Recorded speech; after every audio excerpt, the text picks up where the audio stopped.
Dengan satu pukulan keras, pria itu memukulnya hingga jatuh pingsan. Kemudian salah satu dari mereka menendang perut wanita hamil itu dengan keras.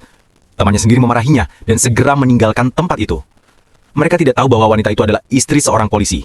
Ketika Emmett mendengar apa yang telah terjadi, ia bergegas ke rumah sakit. Beruntung, istrinya masih sadar dan sempat mengabarkan ciri-ciri para pelaku. Tak lama kemudian, ia dibawa masuk ke ruang gawat darurat. Setelah berjam-jam operasi, dokter keluar dan memberitahu bahwa istrinya hanya mengalami cedera kepala ringan, tetapi bayinya tidak bisa diselamatkan. Ia terkejut. Pada saat itu rekannya datang dan memberitahunya bahwa para pelaku sudah ditangkap. Dari luar, ia tampak tenang, tapi dalam dirinya ia dipenuhi amarah. Malam itu, ketika istrinya tidur, ia diam-diam keluar dari rumah sakit dan menemui para pelaku di penjara. Para preman itu berpikir hukum akan melindungi mereka, tapi mereka salah besar.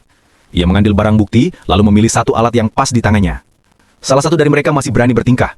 Pria itu menghinanya, bahkan berkata ia tidak menyesal atas apa yang telah dilakukan. Saat itu kesabarannya benar-benar habis. Ia kemudian mendekati dua orang lainnya yang sudah ketakutan. Ia membuka pintu sel dan memberikan mereka sebuah janji.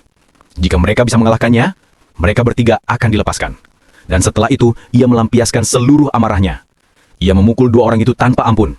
Salah satunya jatuh tak bergerak, tapi kemudian pria lain bertubuh besar mencoba menahannya dari belakang. Emmett mendorongnya, melepaskan diri, dan dengan satu tendangan brutal menghabisinya. Preman terakhir masih keras kepala dan menolak meminta maaf. Emmett mengambil knuckle dan membuka selnya.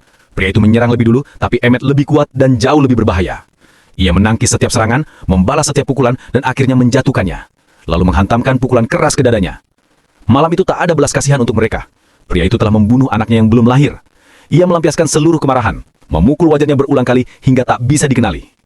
Namun meskipun ia sudah membalas dendam, jauh di dalam hatinya, satu-satunya yang benar-benar ia rasakan adalah kesedihan. Karena bagaimanapun, bayinya tidak akan pernah terlahir ke dunia.